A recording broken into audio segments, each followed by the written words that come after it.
Let's bring in the Hall of Fame owner and general manager of your Dallas Cowboys. He's Jerry Jones here on Shan RJ and Bobby, 105.3 The Fan. Good morning, Jerry. How are you? I'm doing great, Shan, RJ, Bobby. This is the most wonderful day of my life until tomorrow. And won't that be a deli? Well, look, man, we want to. And that's the way you're supposed to get up and hit the shower in the morning. But, man, I feel like that this week.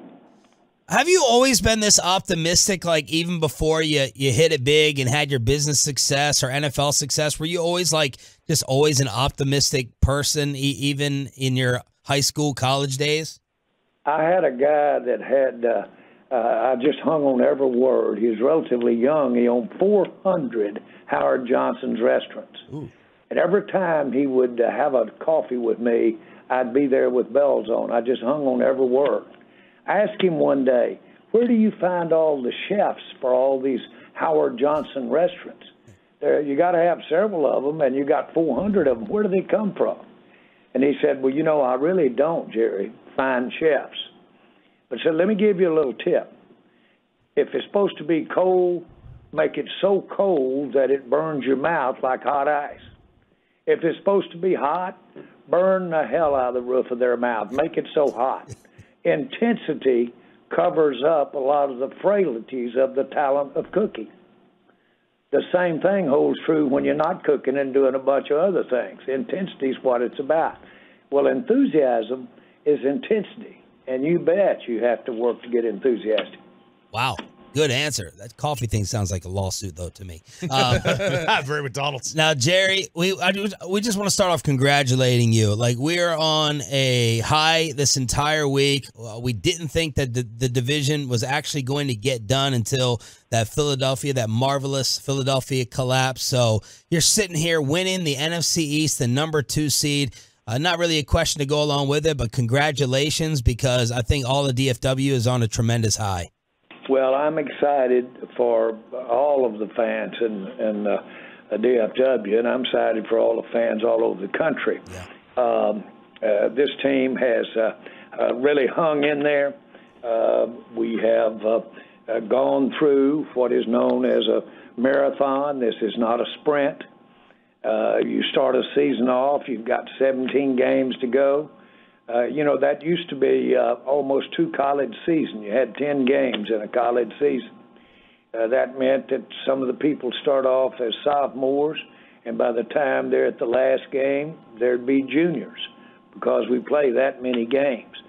So it's a long journey, and you have to see where you are when you're, of course, at the end. We have pushed this thing up here in about as good a shape as I could have ever imagined or drawn up.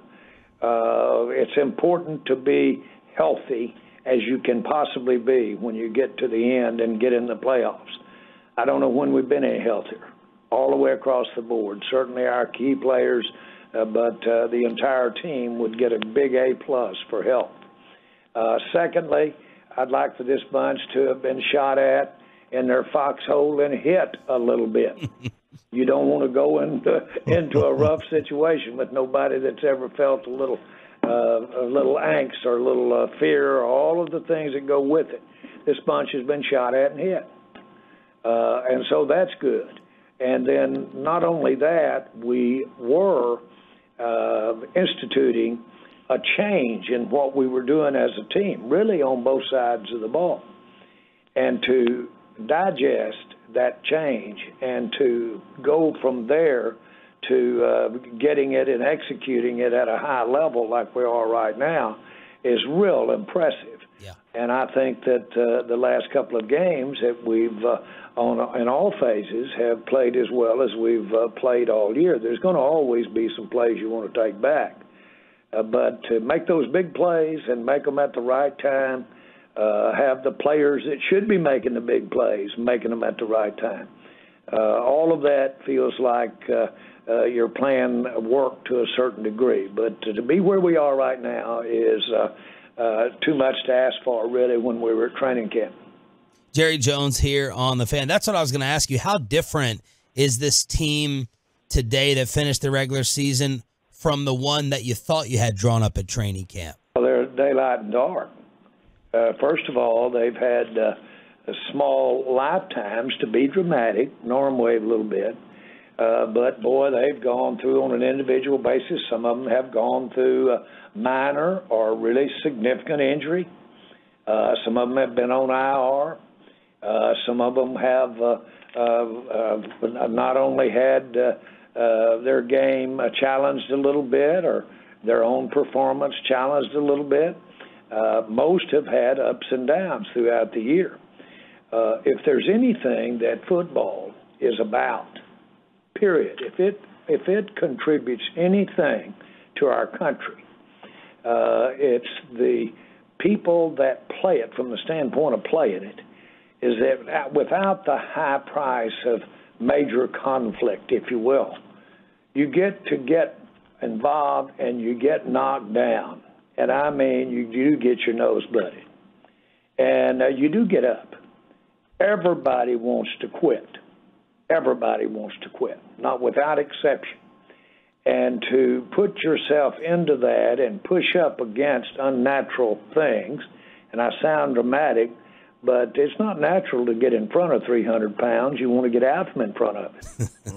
So you have to call on yourself to be unnatural and execute on that kind of basis and at the same time be skilled. To me, that's what you have seen with this team go before your eyes and evolve, and that's what we're taking to the field in the playoffs. Now, the other teams have had a measure of that as well, and that's why the competition is as high as it is right now. Jerry Jones joined us here at 105 through the Fan. You know, we've talked in this room off air and on air, reminiscent about that 07 team and the missed opportunity that it was. It was a great chance to make the NFC Championship game in the Super Bowl. Do you view this as like a similarity with that team, and in the case that it's, hey, this is a great chance to make the NFC Championship game for the first time since we won the Super Bowl? Well, I've had a chance to be involved in 3 Super Bowls and know how we got there. And we did it with some of the very same players, but we added a few players. The difference in the second Super Bowl that we were a part of back in '92 was Deion Sanders. He came on board. He made a little difference. Larry Allen made a little difference. He wasn't on board for the first 2 Super Bowls. Actually, at their positions, they're the greatest players to date that have played in the NFL. And so we did add some talent for that 3rd Super Bowl. But my point is, this team and how we have arrived here, this team has some outstanding players. Do they have rare players? We've got some rare players. We do. Do we have a big challenge ahead of us to play some other teams in this day and time? You didn't have salary caps back then, and you had more continuity. You had more continuity on your rosters back then. But like I told you, I wouldn't dare try to redo this thing on a gimme if you told me I could and try to get here any better. I just wouldn't try. Jerry, you know, you guys are entering the playoffs pretty healthy. There are a couple of questions. Obviously, Tyler Smith missed the last game with that torn plantar fascia. And then at the end of the game, we saw in the second half, Stephon Gilmore have the shoulder issue. How do you feel about their availability heading into this game against the Packers, Tyler Smith and Stephon Gilmore? Well, as much as I understand plantar fascia's injury, I'm told that if it tears, then that means a much quicker recovery and get back to form. And that's the case with him. Now, as far as somebody that mentally has the capability to play with a recent injury or play with some pain, he's type A. He's one of the best you can have. He's highly intelligent. He understands completely the nature of his injury, and he understands how to play through it. So I'm really optimistic that we'll see Tyler back. And it did completely tear as opposed to partially tear, which does create lingering serious pain.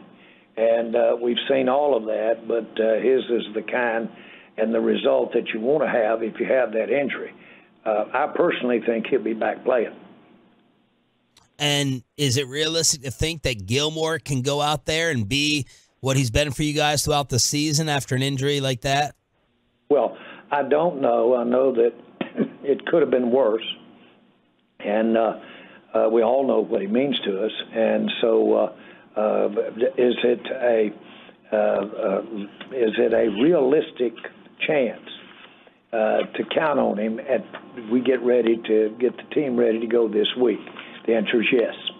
Yes, we'll count on him. We'll have him out there. He probably will have limited practices, but all of the professional people we have that have dealt with these kinds of injuries ad nauseum say that you can count on him. Go easy on him all week long, but he could very easily be what you want there game day. Jerry Jones on the home of the Cowboys, 105.3 The Fan, every Tuesday at this time. Give us a little Packer preview. How much recent homework have you done on these guys, and what do you think about this version of a team you're familiar with in the playoffs? Well, they're young. They're the youngest team in the NFL, and I am impressed with their quarterback.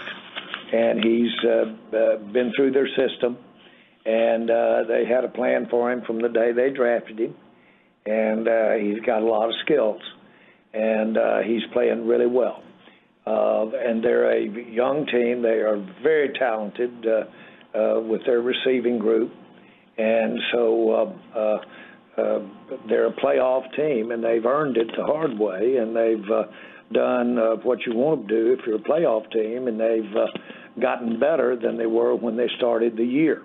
They've evolved into a much better team. They've played themselves into a much better team, which is the definition of a successful season.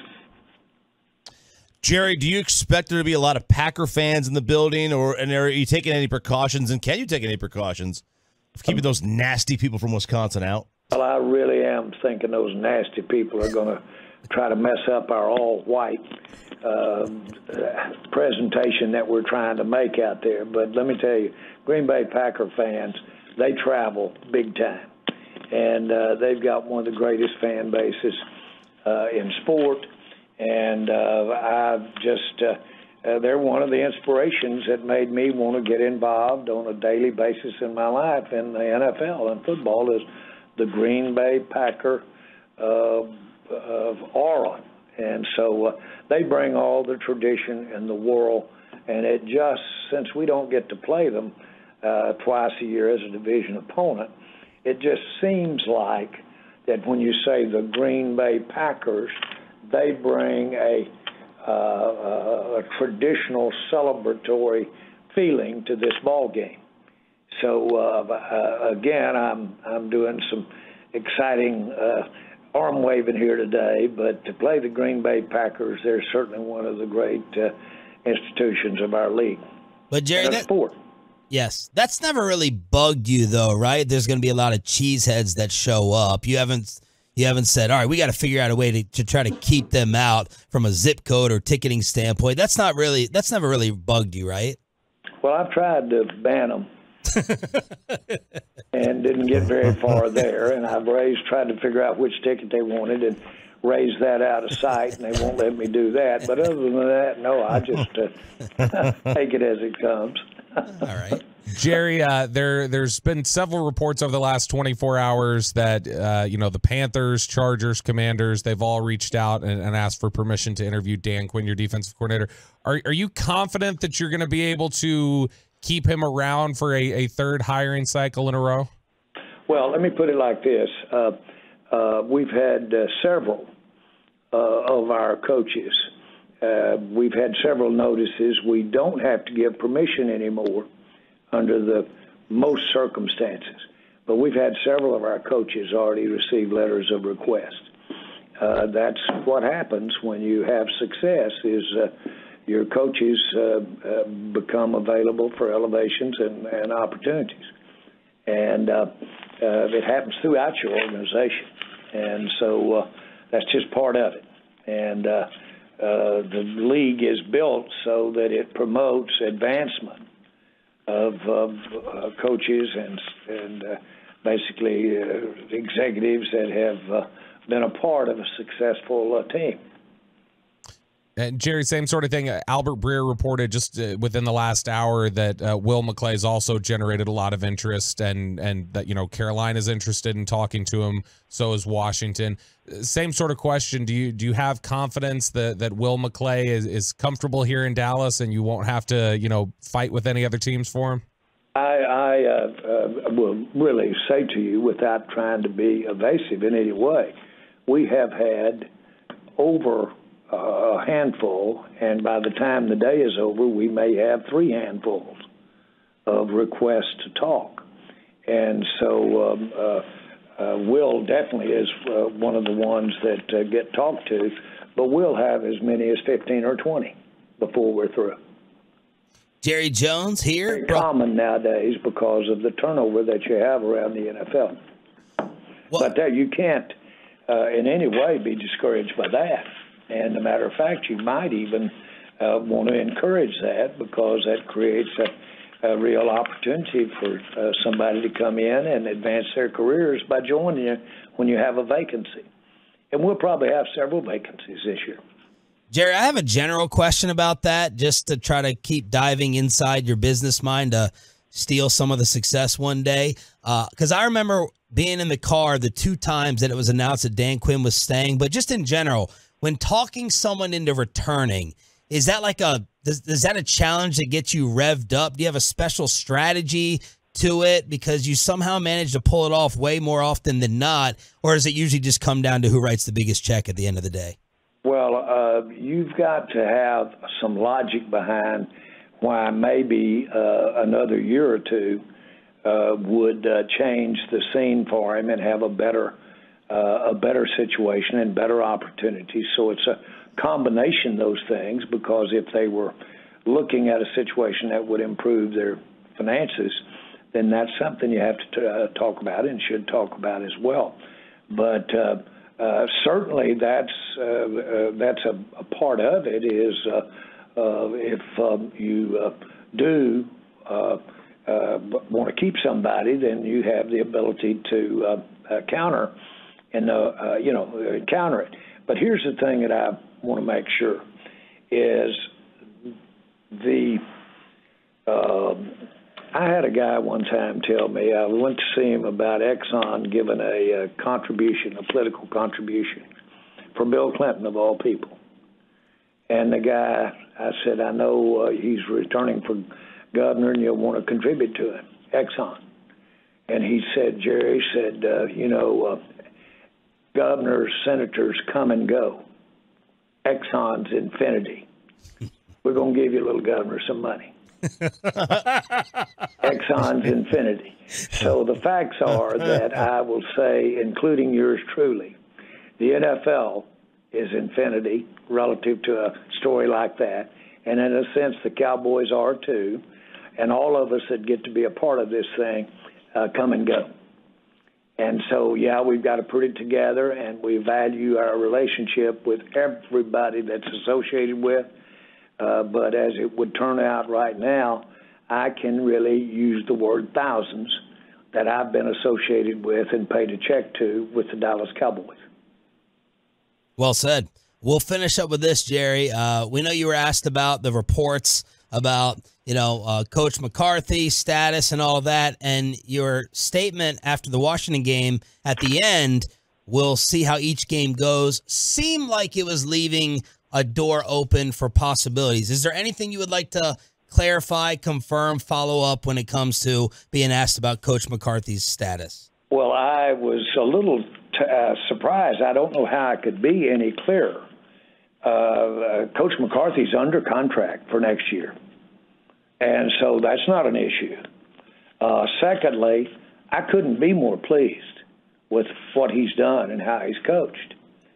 Now, apart from sitting down and going over the daily receipts and going over the detail of everything we do out there, I don't know how you can answer a question any different than that.